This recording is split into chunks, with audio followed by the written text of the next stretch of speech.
So this is for lighting purposes, so do you want to tell Eva, this is the cue that they enter in? Why don't you just keep her sort of moving in roughly what... All right, you guys ready? Come, bring us where he is.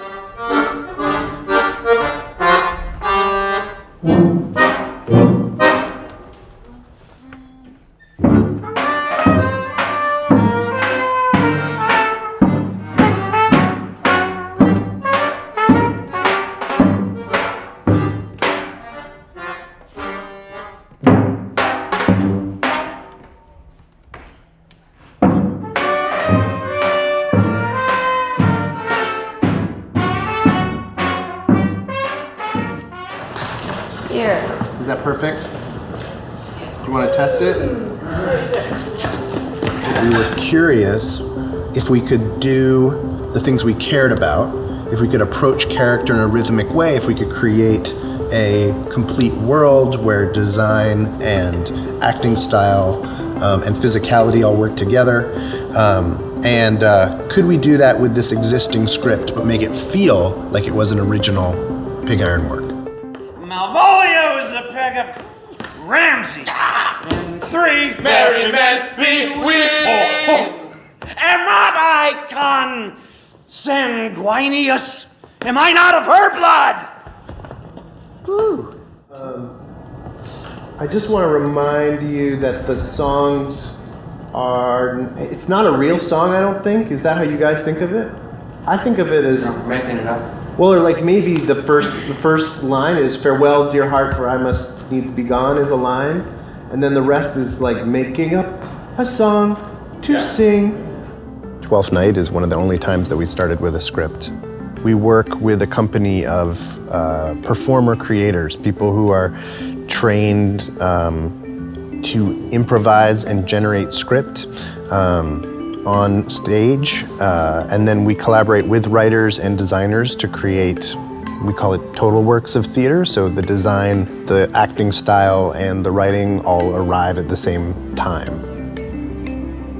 Normally in a Pig Iron process, we would have the playwright in the room with us, and the ensemble and the playwright and the director would all be working together to kind of weave together what we're making. In this production, obviously the playwright is absent or dead. We can't ask him questions, we can't ask him to adjust a joke that we don't understand. I would love people to come to this work as if they were coming to a new play. So that's been the dare for us here. It's not really possible. People have very strong feelings, and people definitely know their Shakespeare. But for me, this Shakespeare production is for people who have said, I don't think that's for me.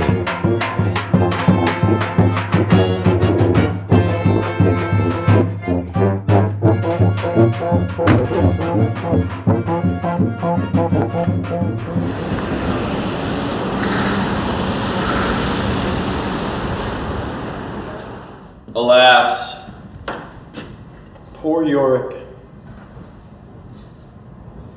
I knew him, Horatio, a fellow of infinite jest, of most excellent fancy.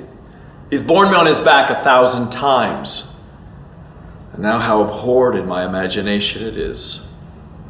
My gorge rises at it. Here hung those lips I've kissed I know not how oft. Where be your jibes now? Your gambols, your songs, your flashes of merriment that were wont to set a table on a roar. When you normally come into a theater, you know where you're going to be and you know where the actors are going to be, and you have your program and you sit down, and there's a sort of traditional or a process that you know if you go to the theater. Some people come and sit down and they think they're in for a long night of something that might be tedious. And sometimes Shakespeare can be tedious, I think, if the text isn't the most important thing that was considered in the rehearsal room. I direct the plays, and I'm also in the plays. The idea is that these shows are very stripped down. We do it with 4 actors doing both shows, we try to focus on the text and the storytelling. So it's a very bare set, very minimal props, minimal costumes, and we have a strong focus on the relationship between us and the audience. I always try to think about the audience from the very beginning of the rehearsal process in terms of how the story is going to affect them, how they're going to hear the story, how it's going to be clearest for them, and also really try to include them in a way that makes them feel like they're experiencing it as much as we, the characters, are experiencing it. We share the roles too, so sometimes one of our, Ted might be playing Gertrude in one moment, and then in another moment Andrus is back to playing Gertrude. Or Andrus might play Polonius in a moment, but then it gets back to Ted, that sort of thing. So a lot of the roles get shared around the stage. We're constantly being told by the audience that Hamlet and Joan are really, really clear to them, that they get the story, that the language is clear, that the text seems very studied and in our bodies. And I like to hear that. Beautified Ophelia, that's an ill phrase, a vile phrase. Beautified is a vile phrase, but we shall hear. These in her excellent white bosom. Came this from Hamlet to her? Madam. I wanted to shift the room around, the actual space around, and shift the audience around from act to act in Hamlet, because I like the journey that it allows the audience to take. It gives them the feeling that we're having while doing the play. Oh, God! How weary, stale, flat, and unprofitable seem to me all the uses of this world. Fie on it! Oh, fie! Fie!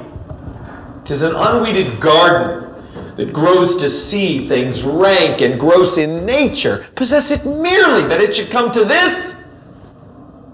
But 2 months dead. Nay, not so much. Not 2. So excellent a king that was to this, Hyperion to a satyr, so loving to my mother, that he might not beteem the winds of heaven, visit her face too roughly, heaven and earth. Must I remember? Why, she would hang on him, as if increase of appetite had grown by what it fed on, and yet within a month? Oh, let me not think on it!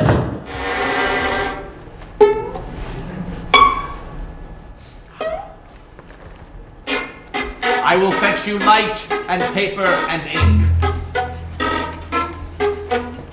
I am gone, sir, and anon, sir. I'll be with you again.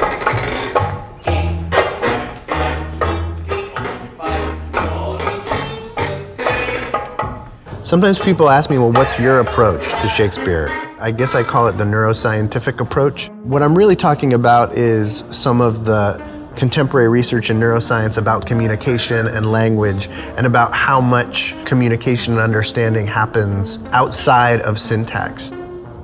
What's interesting about this particular version of Twelfth Night is I think we brought out all of the tools that we would normally use to make an original piece, and we applied them to this Shakespeare play.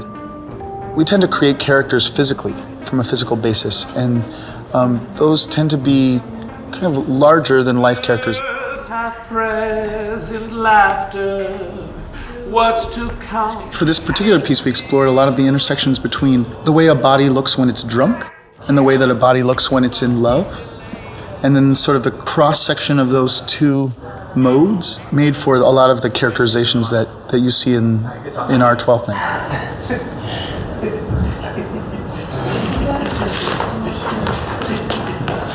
That's pretty close. Do you know what you're doing there, Andy? Yeah, just a little less. It is the hip thing, but it's just a little less. Pretty small.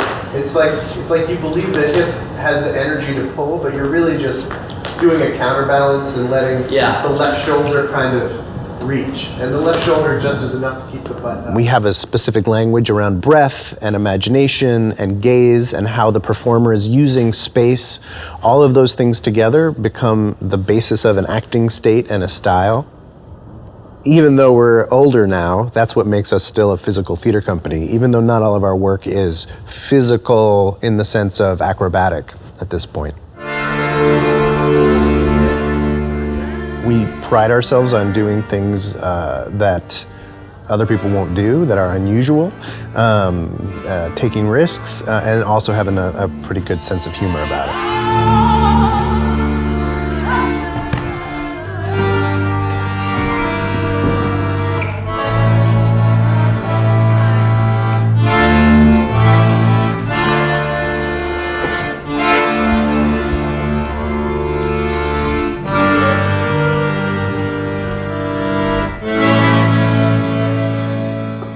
I'm always influenced by companies that have considered the text first, I think, over concept or setting or any of that stuff. We've done Hamlet 100 times and I find something new every single time. It's why it's such a great play. You have to keep going back to the text and letting that be the thing that we service in the rehearsal room. What was tough about this at first when we were working on it is making sure it was clear. So you're Polonius and you're talking to Ronaldo and you're telling him to go and spy on your son, and then you're also telling him exactly how to say it. This is how you should talk to right. your various informants that you find, and making that very clear. Right. I'll pick a soliloquy that's on my mind and just go back into it and remind myself of the line breaks, of how he wrote it, I just go back in and look at it and just absorb it again, and I get something every single time, even after having said it hundreds of times. It's amazing to me. What's wonderful about it is that it resonates with a modern audience. When you look at the relationship that Hamlet has with his mother, with his girlfriend, these are still relationships that we get. The only way you can do it justice is to keep going back to the text, because it's there, it's been there for 400 years, and it'll be there when we're all gone, and someone else will be doing it 100 years from now, I'm sure of it. So it's better than all of us.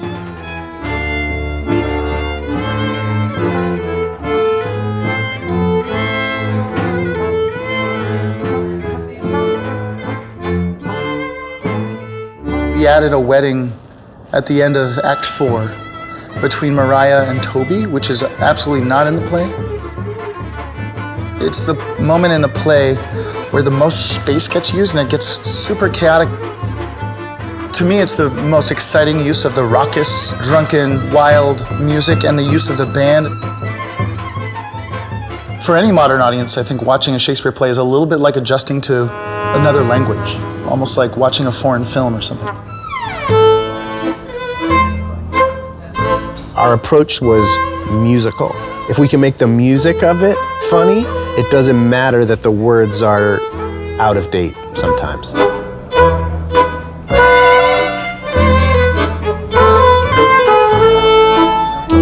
Even if you were coming to see the show and only spoke Danish, that you would understand from a lot of non-physical cues of what was going on. The play without words that would be our version of Twelfth Night would be these two dueling bands. And one would be this rich guy, Orsino, who wanted a band to play the saddest music in the world. And the other band would be Toby's band, which wanted to have the biggest drunken party in the world. So that was kind of the pig iron version that we wondered if we could marry to the original text. And from there we moved to this Balkan music composed by Rosie Langebier, who's not from Serbia, but who has a lot of Balkan influences in her compositions.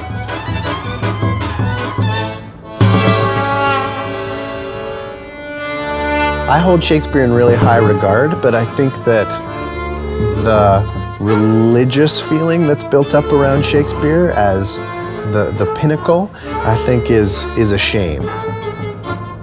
This world that we've created is a, it's 1/3 Shakespeare and 1/3 Brooklyn and 1/3 Amir Kusturica, magic realist, Yugoslavia of the 90s.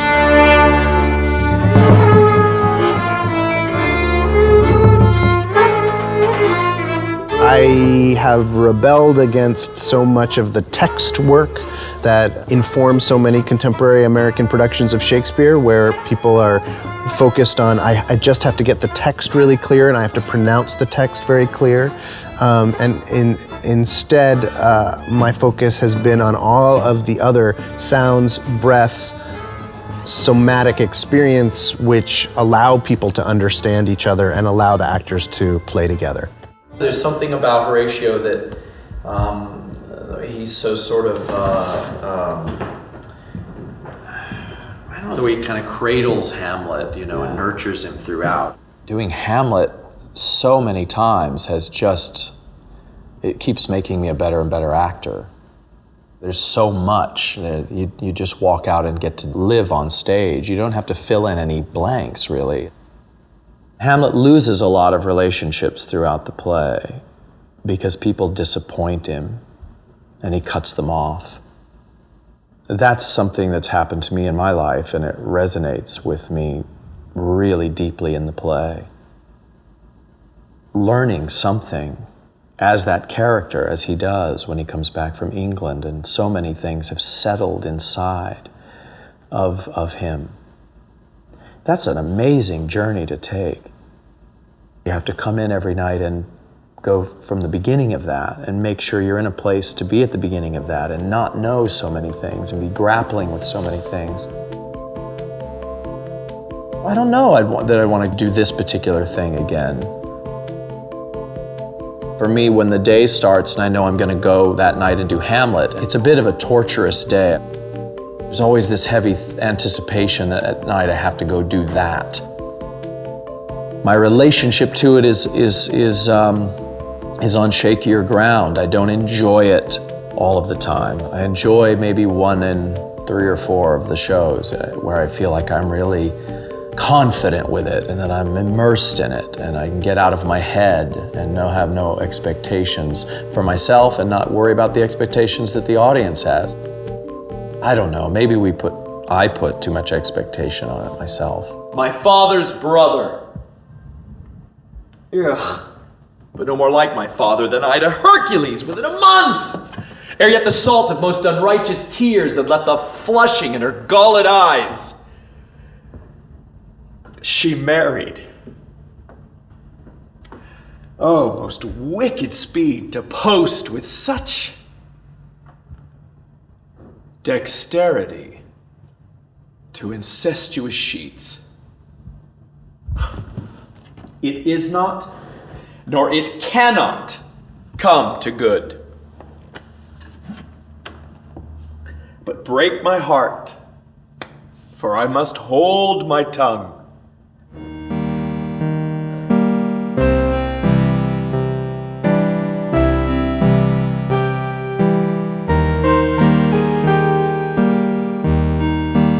I feel really proud of the fact that this 12th night, when people say, oh, it feels like you guys made the piece yourselves, that's one of the things I really like to hear the most, is that we kind of brought the piece to us, as much as we also had to go towards the text that already exists.